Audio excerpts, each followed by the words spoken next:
o seu amor, Senhor. Amor incomparável, amor incondicional. Nós matamos o teu filho, o Senhor nos tomou como filhos adotados. Assassinamos o teu filho e agora somos herdeiros de ti. Aleluia, Senhor.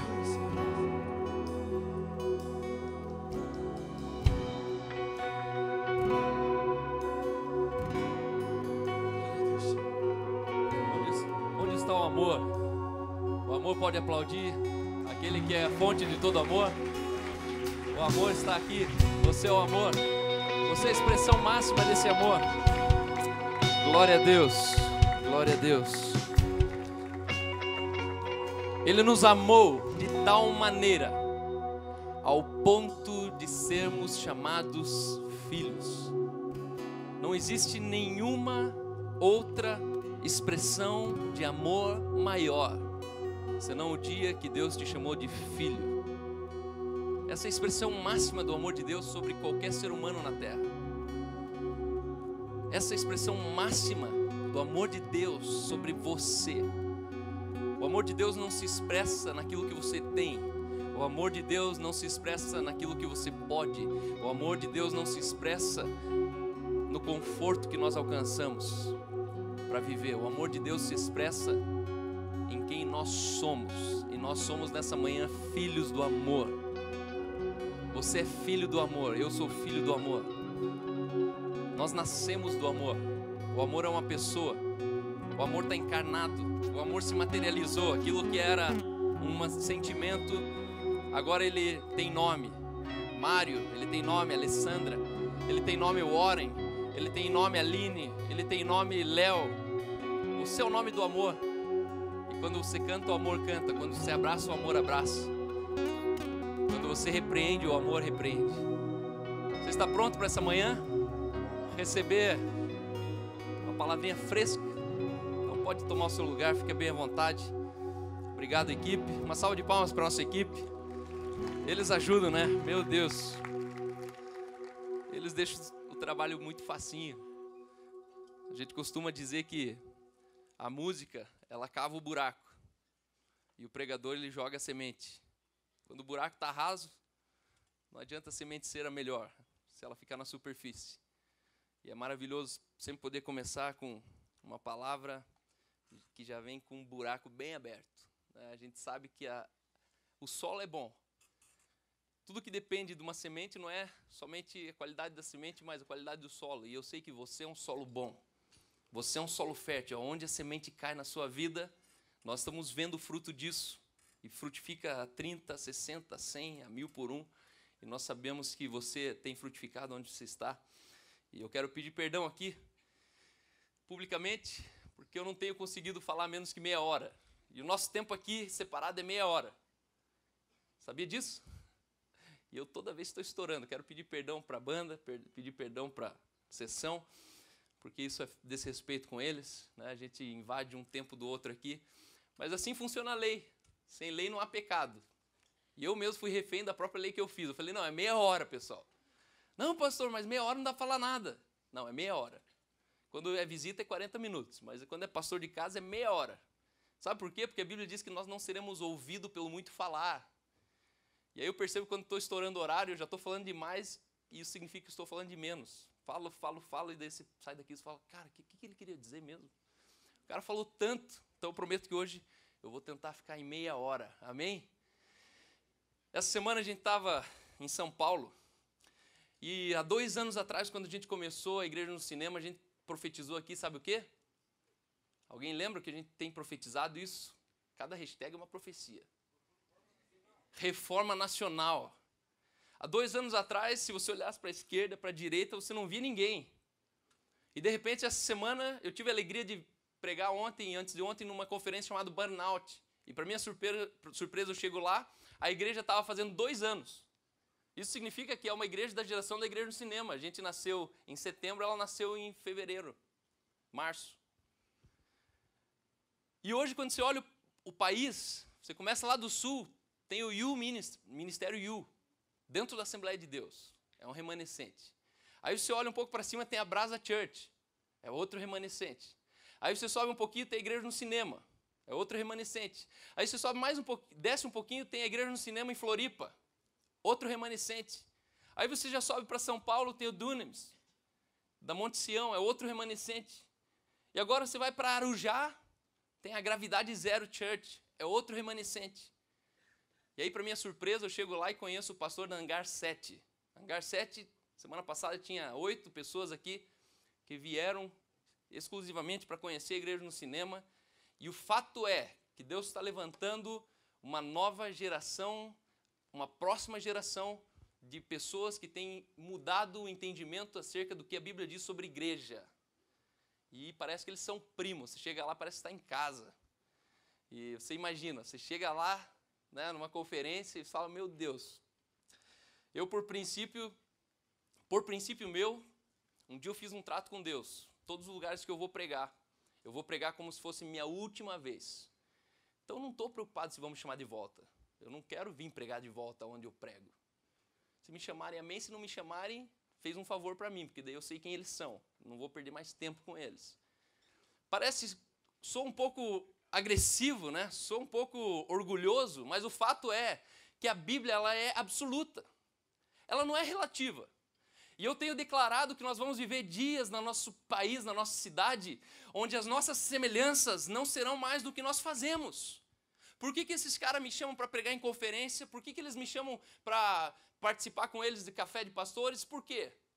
Porque a gente tem culto, eles têm culto. A gente tem um culto com luz apagada, eles também apagam a luz. A gente faz isso, faz aquilo, eles também estão fazendo. Lá tem conferência, aqui tem conferência, tem hangout, lá tem... E aí as nossas semelhanças hoje na igreja brasileira estão naquilo que nós fazemos. Por isso nós andamos juntos. Porque na verdade alguns deles me chamam para pregar lá porque eles querem pregar aqui. Mas pode perceber que eles não vêm pregar aqui. Que tem um chão ainda pela frente para pregar aqui. Mas o fato é que a nossa semelhança está no que nós fazemos. E as nossas diferenças no que nós pregamos. Mas eu já vejo o dia que nós vamos ver uma geração inteira no Brasil, onde as nossas semelhanças vão estar naquilo que nós pregamos e as nossas diferenças naquilo que nós fazemos. Porque aí vai ser mais fácil, aí não interessa se o cara prega com a prancha no púlpito, se o outro pega com um banco, um sentado atrás do outro no bancão de madeira. Não interessa o como a gente faz.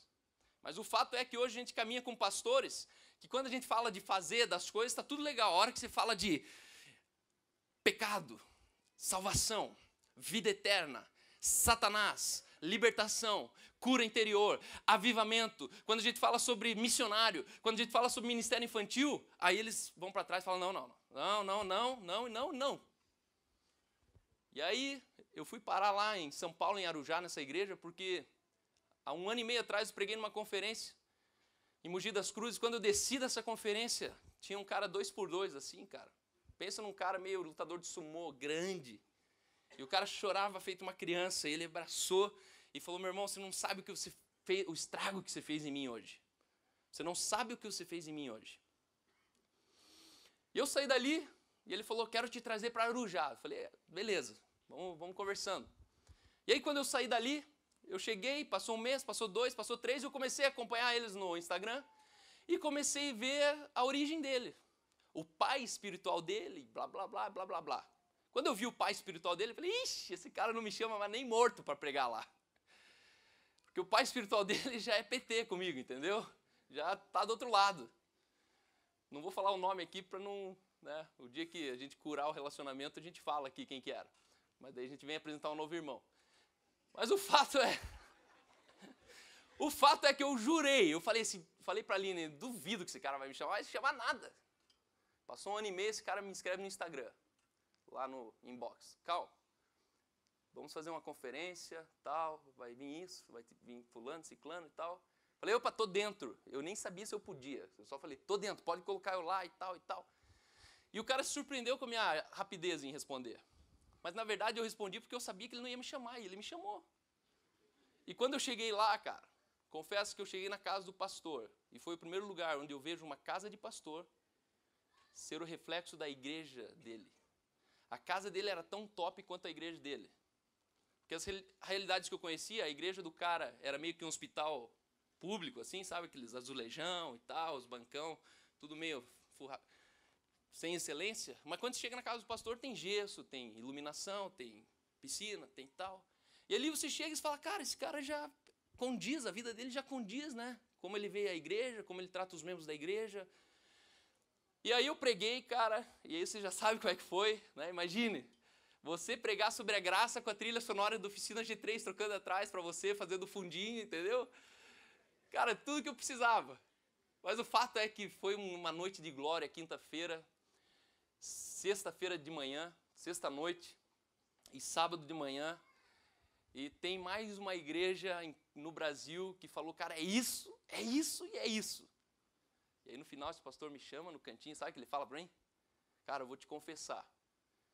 Falaram para mim não trazer você aqui. Os caras falaram mal de você, cara. Só que o cara que falou mal de você, hoje ele faz mal para mim. Só que naquele dia, quando você desceu daquele palco, você me tocou diferente. E aí eu não te chamei aqui porque eu gostei do que eu ouvi. Eu te chamei aqui porque eu gostei do que você fez na minha vida. A tua palavra mudou a minha vida. E esse cara vai vir aqui ainda, Adriano, da Gravidade Zero, G0 Church, uma igreja bem louca, pensa uma igreja maluca. O BG deles assim é o carro dentro do autódromo fazendo burnout, você cantando, vem nesse lugar.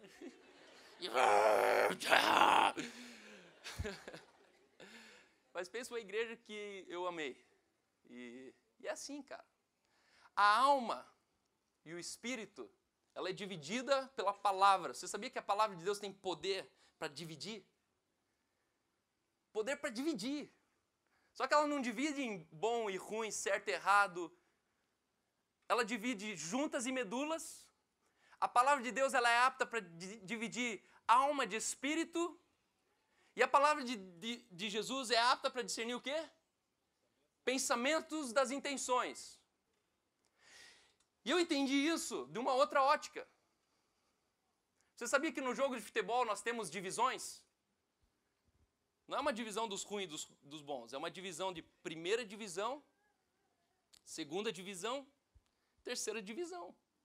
Mas eles continuam sendo tudo jogador de futebol, continuam sendo, né? Eles não são desclassificados. E isso que eu tenho visto que a palavra de Deus faz, cara. Tem gente que vive a mesma palavra que eu e você, só que está na terceira divisão. E a palavra, ela te coloca na segunda divisão. E a palavra, ela te pode colocar na primeira divisão. Ah, então isso quer dizer que tem os melhores? Não, tem aqueles que vivem mais, o que a Bíblia diz. Tem aqueles que vivem menos, o que a Bíblia diz. Quem vive mais, o que a Bíblia diz, está na primeira divisão. Quem vive menos, está na terceira. Porque a Bíblia diz, não é ninguém que está falando. Então, eu tenho aprendido a enxergar a igreja hoje segregada em primeira, segunda e terceira divisão. Aí quando o cara vem encher o saco no Facebook, no YouTube e tal, você olha, terceira divisão, deixa lá. Nem apaga comentário.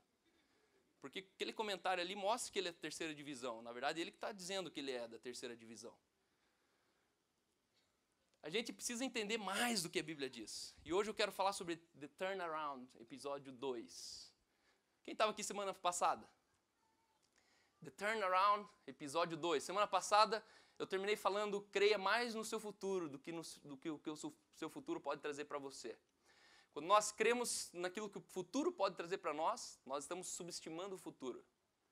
Porque você espera do futuro uma necessidade da circunstância presente. Espere do futuro aquilo que apenas a sua fé é suficiente para crer. O futuro vai me trazer êxito. E hoje eu quero falar sobre a parte 2, o episódio 2 do The Turnaround. Lucas 11, 17, a Bíblia diz, Jesus, conhecendo seus pensamentos, disse-lhes, todo reino dividido contra si mesmo será arruinado, e uma casa dividida contra si mesmo cairá. Um reino dividido, ele arruína. Um reino dividido, ele cai. Um reino, uma casa dividida. Quando existem dois pensamentos acerca da mesma coisa, isso termina em ruína. Por isso a Igreja Nacional precisa ter o mesmo discurso. Nós precisamos pregar a mesma coisa. E não é uma ditadura de pensamento, não. É uma ditadura de princípio. Se eu perguntar para vocês aqui, pessoal, estamos em 500 pessoas aqui. Se eu soltar essa Bíblia, ela cai para onde? Cai para cima? Quantas opiniões a gente acha que vai cair para cima? Ela cai para o lado? E agora levanta a mão quem diz que ela cai para baixo. Por quê? Por que ela cai para baixo? Meu irmão, porque é assim. E ponto final. Precisa explicar. Eu preciso fazer uma teoria. Ó, a Bíblia cai para baixo porque é a gravidade, porque na Lua muda a gravidade, e aqui a gravidade é não sei o quê. É assim, cara. E o fato é que nós pregamos muito mais do que eu acho, do que é assim. Hoje uma pessoa me escreveu, não sei de onde, 019, e ela falou, pelo amor de Deus, pastor, responde. E eu não tinha respondido. A pergunta dela era o seguinte: se pecado não existe mais, como que eu posso falar para uma pessoa, não que eu seja assim, tal, mas como que eu posso falar para uma pessoa que ela não pode mais ter relações homoafetivas? E aí eu fiquei pensando e na verdade, a hora que eu li isso, me veio a resposta. Eu voltei a dormir, na verdade. Mas me veio a resposta. Sabe qual que é a resposta? Deus nunca criou um homem para ter relação homoafetiva. Deus nunca criou um ser humano para ter uma relação homoafetiva. Por quê? Porque senão você não estaria aqui, meu querido. 2 homossexuais não reproduzem. O homem nunca foi planejado, programado para isso. Você não cocô sair em outro lugar. Não, eu creio nisso. Eu nem devia estar falando sobre esse assunto aqui, porque é só dar uma cutucada lá no meio da abelha. Mas o fato é, a Bíblia diz que até as mulheres alternaram a sua maneira natural de se relacionar sexualmente. O que ela estava falando? Estava no batuque. Estava no rabicó. Você não foi criado para isso, meu irmão. Você não foi criado para isso. Ah, pastor, mas você falou que pecado não existe. Não existe mesmo. Mas você pode criar ele. Você pode chamar a existência o pecado. Você tem poder para isso. Aliás, você sabia que nós, quando fomos justificados, nós não voltamos a ser a posição do primeiro Adão antes da queda? Eu falei isso aqui já, né? Não? Já. Ou acho que foi lá no The Way. Foi aqui no culto. Quando você foi justificado, você não foi elevado à posição do primeiro Adão antes da queda. Quando você foi justificado, sendo chamado de filho, você foi reposicionado à estatura de Jesus antes da criação. Adão, antes da queda, ele tinha poder apenas para reproduzir. Jesus, antes da criação, ele tinha poder para criar. Você não tem poder para reproduzir, você tem poder para criar. Por isso que o verbo, ele é encarnado. Por isso que Jesus era o verbo e o verbo se fez homem. E hoje o verbo está sentado me ouvindo. Hoje você é verbo.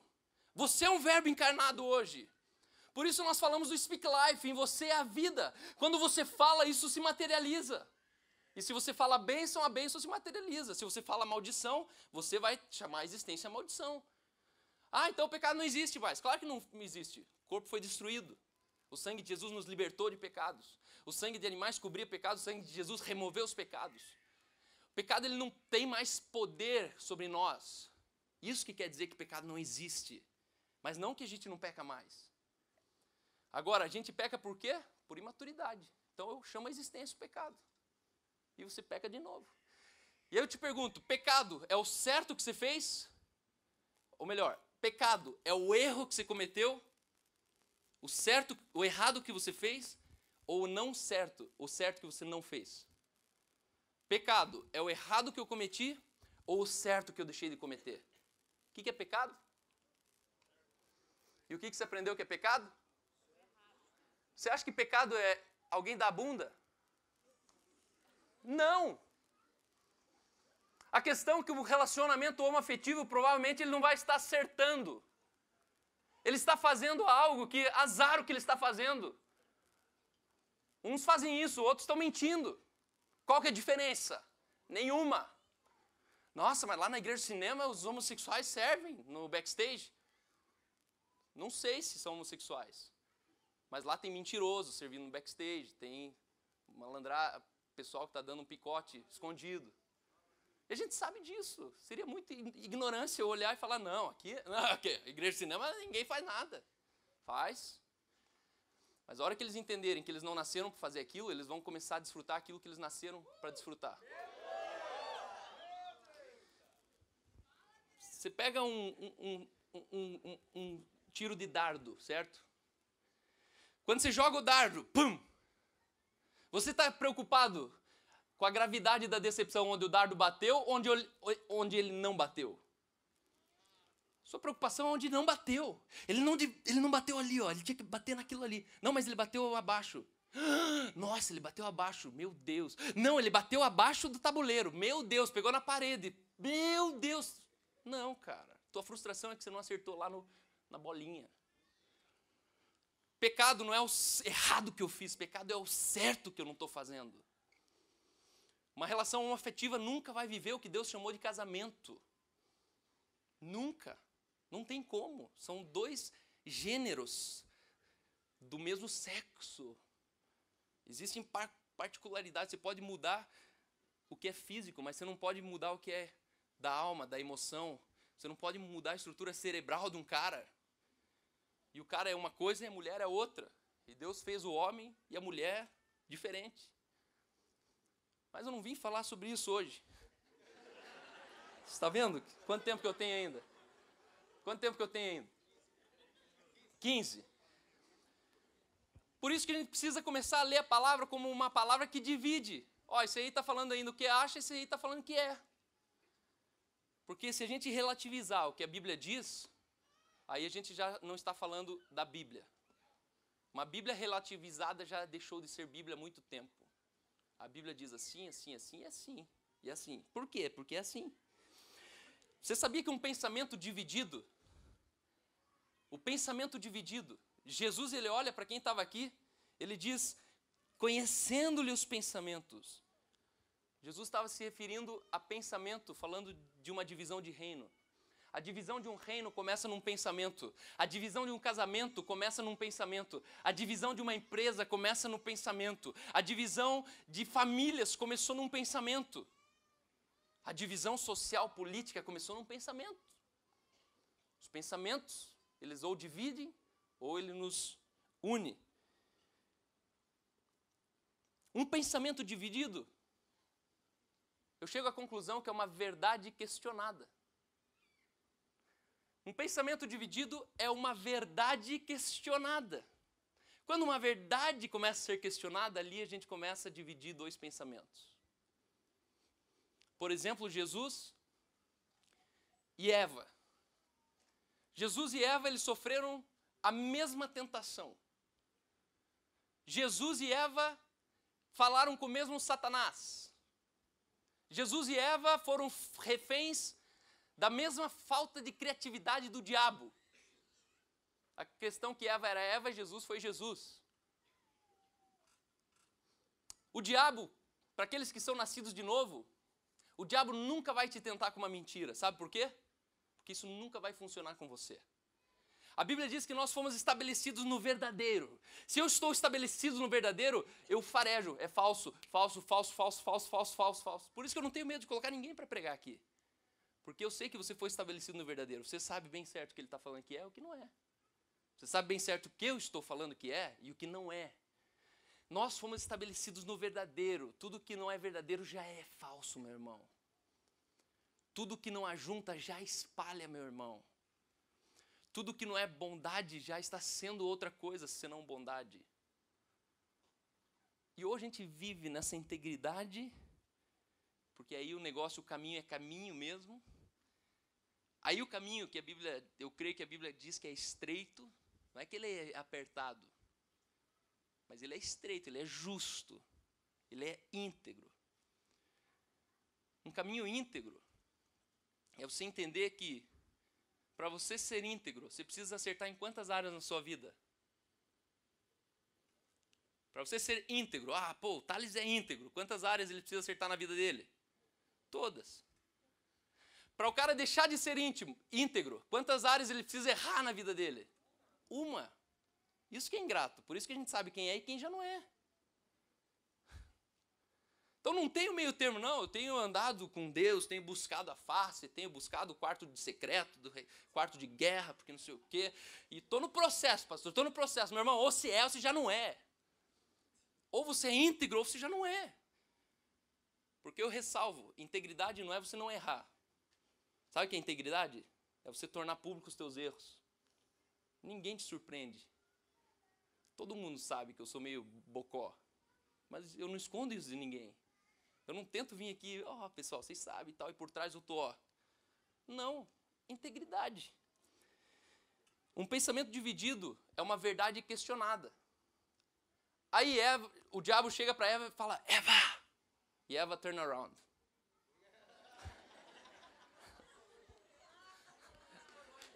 Essa foi boa, né? É isso que dá quando te dá um tema para pregar, pessoal. Você rebola e uma hora você tem que falar uma frase. Brincadeira. Que nem diz o pastor, aí você tem que dar um gancho. Aí eu peguei um gancho. E a Eva olha e Satanás fala, sabe o quê? Eva, se você comer daquela árvore, que ela sabia que não precisava comer, se você comer daquela árvore, você vai ser como Deus. Ele estava tentando Eva com uma mentira ou ele estava questionando Eva com uma verdade? Eva não lembrou, não se deu conta que ela já era como Deus, imagem e semelhança de Deus. Satanás vem para Eva e tenta ela com uma verdade, não com uma mentira. Um pensamento dividido é questionamento de uma verdade. E ali ela dividiu o pensamento. Falou, acho que é verdade. E Jesus, o mesmo Jesus, está lá no pináculo, o diabo chega e fala, Jesus! Eu acho que o diabo teve que ir na frente, porque Jesus não ia olhar para ele. Jesus! Jesus! Jesus olha, se prostrado me adorares, eu te darei todos os reinos. Me fala quem que já era dono de todos os reinos? Já era Jesus, ele sabia disso. Por isso essa oferta ela não tinha como ser recebida, negociada. Era uma proposta indecente, não tem como eu comprar um carro que é meu. E Jesus ele não pensou, é verdade, eu acho que eu quero ser Senhor sobre todos esses reinos aí. E Jesus falou, cara, você não está entendendo. Percebe que o diabo não vai tentar você com uma mentira? O diabo vai vir e vai questionar em você uma verdade. Porque um pensamento questionado, uma verdade questionada é um pensamento que ele é dividido. Nós temos duas opiniões.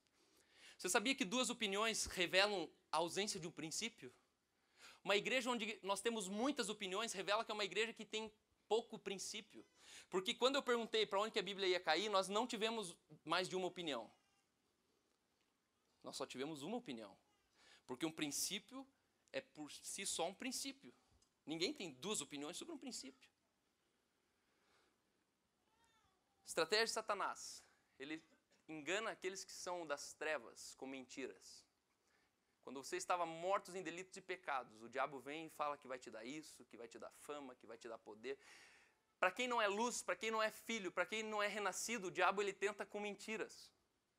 Mas para aqueles que são justos, justificados, redimidos, o diabo vem e ele te questiona com uma verdade. E você precisa bater o pé e falar, eu já sou. Eu já tenho.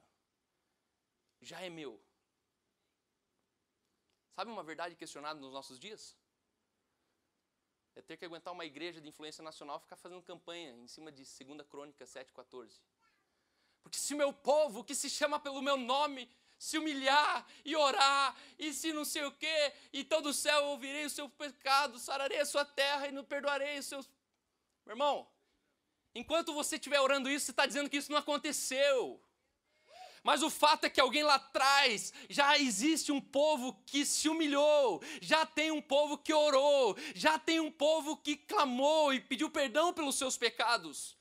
Por isso nós já vimos na história passada um Deus que do céu Ele nos ouviu. Nós já temos no nosso passado, na nossa bagagem, um Deus que do céu Ele perdoou os nossos pecados. Por isso nós já temos do céu um Deus que já ouviu a nossa oração. Por isso para de pedir aquilo que você já tem. Se você pedir para Deus te perdoar, você está dizendo: Deus, você não me perdoou, e Deus já te perdoou. Deus nunca mais vai te perdoar. Sabia disso? Nunca mais. Porque se um dia Deus precisar te perdoar de novo, Ele está dizendo que Ele não te perdoou. Se todas as vezes que você pecar, você chegar diante de Deus, orar e pedir perdão e Deus te ouvir, sabe o que você ouviria Deus falando? Pai, me perdoa, tem misericórdia de mim. Eu já te perdoei.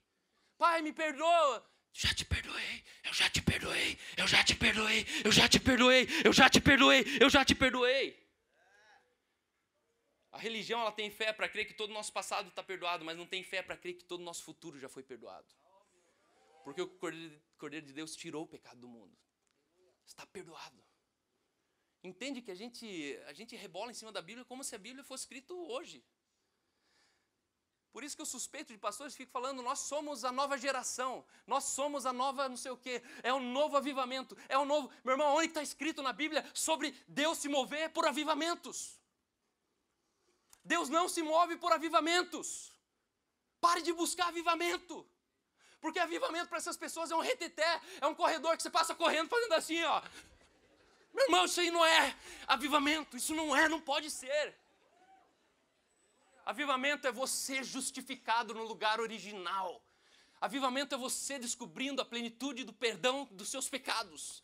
Avivamento é você voltando a viver na mesma condição de Jesus antes da criação. Isso é avivamento. Avivamento é quando eu tiver na minha boca o verbo, e o verbo se encarnar. O verbo trazer a vida, eu chamar a existência as coisas que não são como se elas já fossem. Isso é avivamento.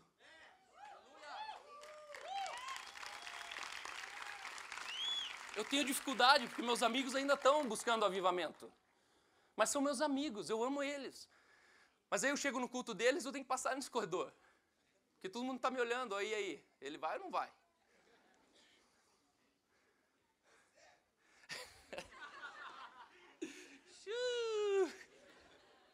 Está errado o que eles estão fazendo? Não, está incompleto, meu irmão.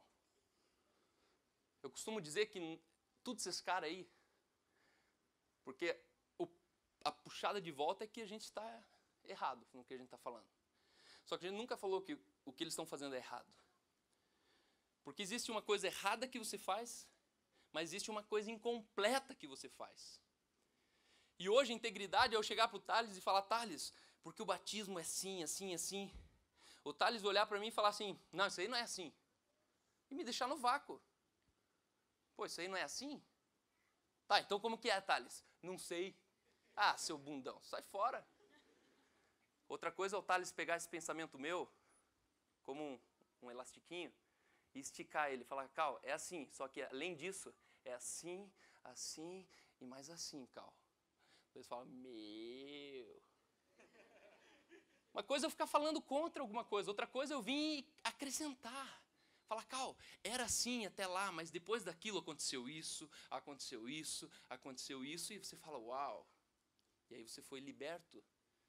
Conhecereis a verdade e a verdade vos libertará. Porque quando eu tomo conhecimento dessa verdade, é aí que eu sou liberto. Eu preciso tomar conhecimento com você. Você tem que me ensinar. Nem tudo que eu falo aqui na frente é verdade. Algumas coisas você tem que pegar e falar: Cal, não está errado, mas está incompleto o teu pensamento. Tem mais ali. A cultura nos ensina ficarmos na expectativa de uma reviravolta ocasionada pelo acaso. Todos nós sabemos que... Quanto tempo tenho? 5? Não tenho mais tempo? 5? Agora hoje eu vou terminar aqui.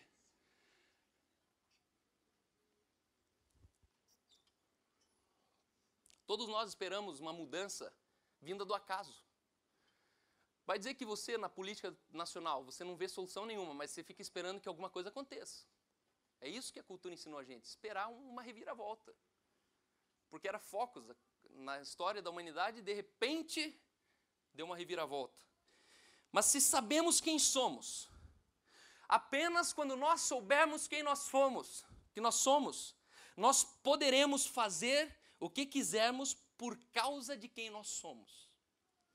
Eu nunca vou fazer alguma coisa que eu quero porque sou eu falando, se eu não souber quem sou eu falando. Enquanto eu não souber quem eu sou, eu nunca vou poder fazer uma coisa que eu tenho direito para fazer, porque eu sou. Eu preciso saber quem eu sou. Quando eu sei quem eu sou, um polícia, enquanto ele não sabe o que é polícia, ele não multa ninguém. Mas o dia que ele está fardado, meu irmão, abaixa o celular quando você está passando perto dele. Para não dizer outra coisa, senão eu estaria falando aquilo que eu não faço. Mas, pô, a polícia! E o cara fica, pera aí, só um pouquinho. Por quê? Porque ele sabe que ele é polícia, por isso ele multa. Se eu não sei quem eu sou, eu não faço aquilo que eu posso fazer. Nós precisamos entender que a unidade é a ignição para uma revolução, para uma reviravolta. Eu e você, nós como filhos do Altíssimo, aqueles que são estabelecidos como Jesus antes da criação, nós precisamos entender que nós não precisamos mais fazer com que o acaso traga a reviravolta para nós. Mas agora nós temos poder para gerar uma reviravolta. Não é mais a história, a circunstância, a política que vai me oprimir e vai me surpreender com uma reviravolta. Mas são os filhos de Deus se manifestando na criação, gerando, estabelecendo essa reviravolta. E para isso, tem um texto de Gênesis 11, com isso quero terminar, 1-7, que fala sobre a construção de um povo, da Torre de Babel. Ora, em toda a terra havia apenas uma linguagem e uma só maneira de falar. Sucedeu que, partindo eles do Oriente, deram com uma planície na terra de Sinar e habitaram ali. E disseram uns aos outros, alguém teve uma ideia de Jerico: vinde, façamos tijolos e queimamo-los bem. Os tijolos serviram-lhe de pedra e betume de argamassa. Disseram, vinde, edifiquemos para nós uma cidade e uma torre, cujo topo chegue até os céus, e nos tornemos célebre o nosso nome, para que não sejamos espalhados por toda a terra. Então, presta bem atenção nesse texto. Desceu o Senhor para ver a cidade e a torre que os filhos dos homens edificavam, e o Senhor disse, eis que o povo é um, e todos têm a mesma linguagem. Isto é apenas o começo. Deus estava falando que um princípio estava para acontecer ali. Deus detectou que se eles continuassem como eles estavam, eles iam usufruir de um princípio. O povo é um só. Todos têm a mesma linguagem. Isto é apenas o começo. Ponto e vírgula. Agora não haverá restrição para tudo que intentam fazer. Deus estava revelando um princípio que estava se manifestando sem o povo perceber. Porque eles eram assim, com a mesma linguagem, sendo o mesmo povo, a partir dali, eles iam poder intentar fazer tudo sem restrição. Tudo aquilo que eles quiserem, eles vão conseguir fazer, porque não haverá restrição.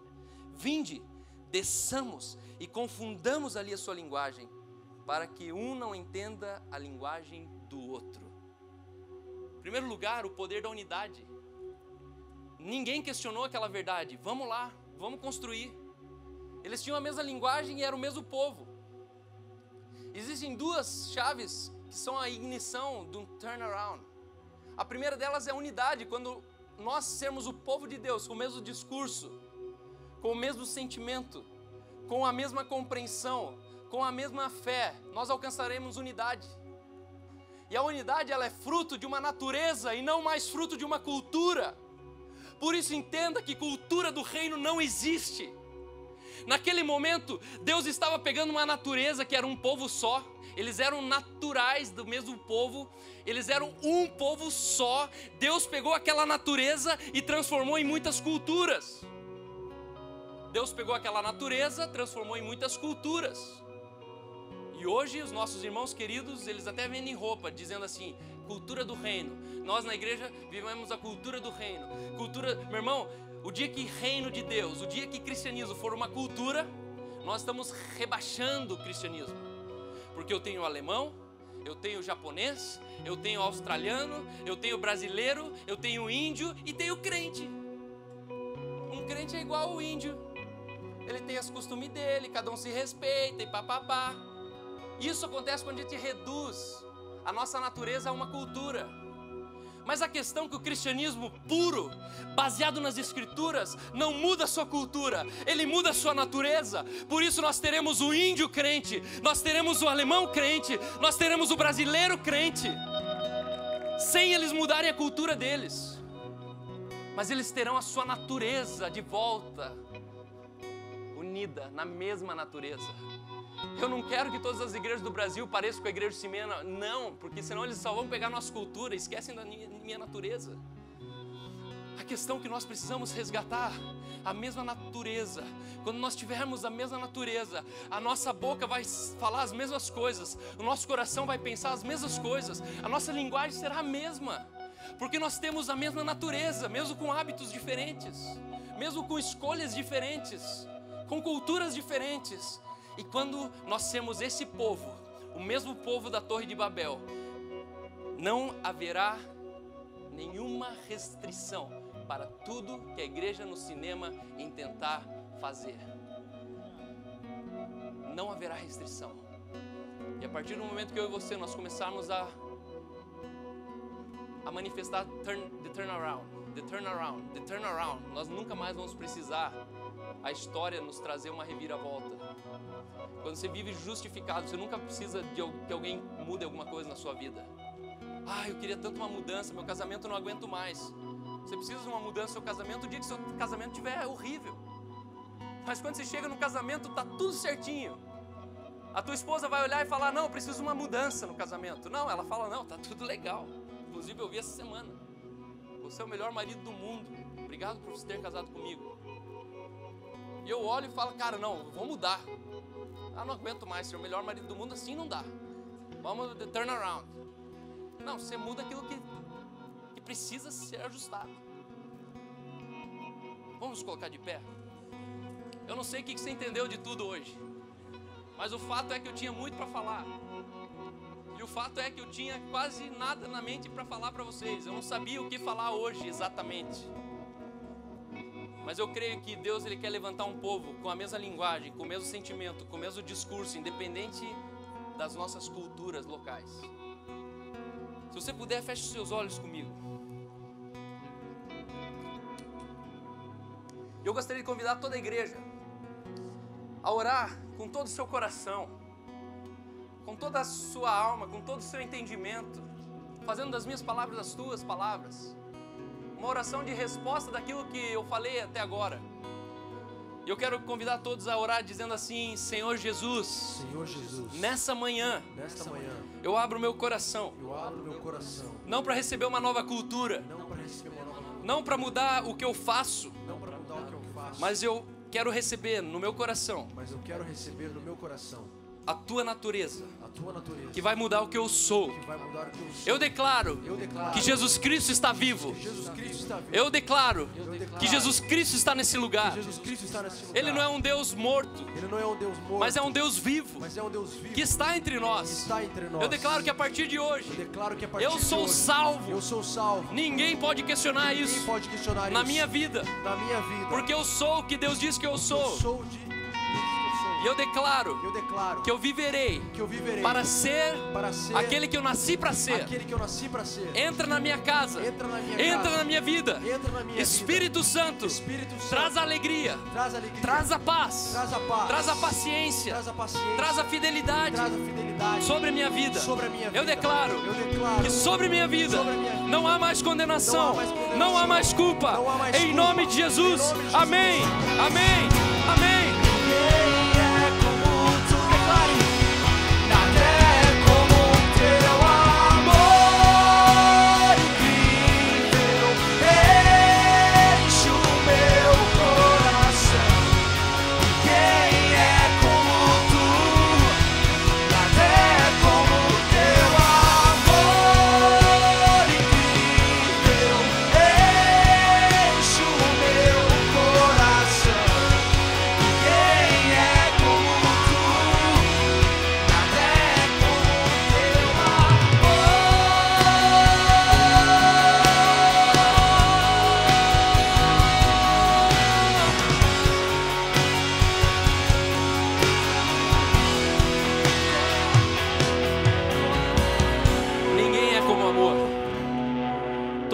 religião desprovida de Jesus não viu e nunca vai ver o amor.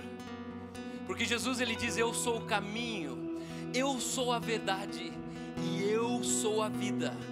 Ninguém vem ao Pai, e o Pai é o amor. Ninguém vem ao amor senão por mim. Toda religião, meu irmão, desprovida da figura de Cristo Jesus, não conhece o amor. Por isso nós somos o amor. Que uma vez que nós, através de Cristo Jesus, acessamos ao amor, nascemos desse amor. Filho de pato é pato, filho de cachorro é cachorro, e filho de amor é amor. Amor é mais do que o que você faz. Amor é aquilo que você pensa. Amor é aquilo que você sente. Você é amor. Você é amor. O amor está encarnado em você. Quando eu olho, é o amor olhando. Quando eu grito, é o amor gritando. Quando eu xingo no trânsito, você pensa que o amor vai embora? Morre? Não, é o amor gritando. A gente também tem direito a falar: pô, você é, ó meu irmão. Não, mas eu sou crente, porque não... Não, meu irmão, não tem nada errado nisso. O cara me cortar no trânsito, eu vou parar do lado dele. Ô, meu irmão, qual que é? Não, mas não xinga no trânsito, porque incita ira, incita ódio. Não, daí é outra história. Em mim não incita. Eu quero ver justiça no trânsito. E eu quero te dar um recado: se você anda devagar no trânsito, anda da direita, meu irmão. Fica na direita. Os homens piram. Porque dá multa. Se você ficar na esquerda e alguém quiser passar, sabia que é você que está pecando? É uma infração. É infração. Mas aqui eu tenho uma palavra de Deus para você. Quantos aqui nessa manhã fizeram essa oração hoje pela primeira vez na sua vida junto comigo? Levanta bem alto. Glória a Deus. Parabéns. Aqui na frente, lá atrás, pode abaixar a sua mão. Quem mais? Pega bem alto a sua mão. Lá atrás, 3 pessoas. Glória a Deus. Uma salva de palmas para as pessoas. É uma manhã incrível. Algo vai acontecer a partir de agora. Já está acontecendo na sua vida que você nunca experimentou antes. Porque é o fruto do Espírito. A paz não nasceu com você. O amor não nasceu com você. A fidelidade não nasce com a gente. Isso a Bíblia diz que é um fruto do Espírito. E a partir de hoje isso está brotando no seu coração. Você vai ter fidelidade porque o Espírito da fidelidade está em você. Não porque você conseguiu ser fiel. Quem mais? Quem mais? Ergue bem alto sua mão. Talvez você falou: putz, eu não ergo. Ergue, eu preciso te ver. Lá atrás, glória a Deus. 2 pessoas lá atrás, muito bom. Eu preciso te ver, eu preciso saber que você está aqui hoje. Sobre a tua vida não há mais condenação. Não existe absolutamente nada de mal que você possa fazer nesse mundo que te condene e tire essa verdade do seu respeito. Porque na vida nós transgredimos muitas coisas de ordem moral. Nós pecamos, nós erramos. Mas errar é parte do processo de aprendizagem. Eu erro porque eu tento aprender. Quando eu tento aprender, provavelmente eu erro. Mas isso não gera culpa, isso não questiona a sua salvação. Não deixe ninguém questionar essa salvação. E você que ergueu a sua mão, eu tenho um presente para você ainda hoje. Antes de você sair, não vá embora sem antes passar nessa placa. Ei, retire aqui a sua Bíblia, é isso que está escrito nessas 2 placas. E eles vão estar segurando essas placas lá no hall. O pessoal que está com crachá, direção de elenco, eles querem saber quem é você, te dar um abraço, agradecer a tua visita. E eles querem te dar essa Bíblia. Essa Bíblia é um testamento. Essa Bíblia não é um contrato de direitos e deveres, o que você tem que fazer a partir de hoje. Não, essa Bíblia ela diz o contrário. Tudo que você pode, ela diz que você pode. Tudo que você tem está nessa Bíblia, ela diz que você tem. Tudo que você é, essa Bíblia diz que você é. Por isso eu quero que você leve ela junto com você. Talvez eu nunca mais te veja. Minha expectativa é que você não venha de volta para a igreja do cinema, mas que você nunca largue essa Bíblia do seu coração. Semana passada alguém foi assaltado, a mão armada, entrando em casa, levaram tudo. Ele falou: cara, levaram até minha Bíblia que eu ganhei na Inc.